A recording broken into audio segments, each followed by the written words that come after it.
السلام علیکم۔ روزہ افطار کرانے کے فضائل کون کون سے ہیں؟ جو ناظرین ہمارے چینل پر نئے آئے ہیں ان سے گزارش ہے کہ چینل کو سبسکرائب کریں اور بیل آئیکن پر کلک کریں۔ اگر ویڈیو پسند آئے تو ویڈیو کو لائک کریں اور شیئر کریں۔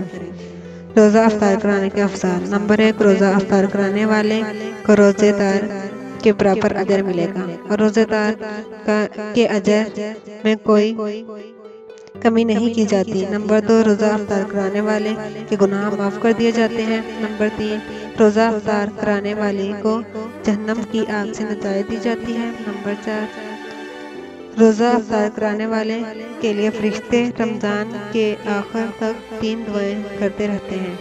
پہلی دعا، مولا کریم اس پر رحم فرما۔ دوسری دعا، اور اس کی غلطیاں معاف فرما۔ تیسری دعا، اور اس کو عمل مقبول بنا۔ نمبر 5، روزہ افطار کرانے والے سے لیلۃ القدر میں جبرائیل علیہ السلام مصافحہ کرتے ہیں اور جس سے جبرائیل علیہ السلام مصافحہ کرتے ہیں اس کو 2 فائدے حاصل ہیں۔ پہلا فائدہ، اس کا دل نرم ہو جاتا ہے، تقویٰ پیدا ہو جاتی ہے، یعنی اللہ کا ڈر دل میں آنے لگتا ہے اور آخرت کا خوف نصیب ہوتا ہے۔ دوسرا فائدہ، آنکھوں سے بکثرت آنسو نکلنے لگتے ہیں۔ اور یاد رکھیں کہ دل کا نرم ہونا اور آنسو کا نکلنا دونوں آدمی کی نیک بختی کی علامتیں ہیں۔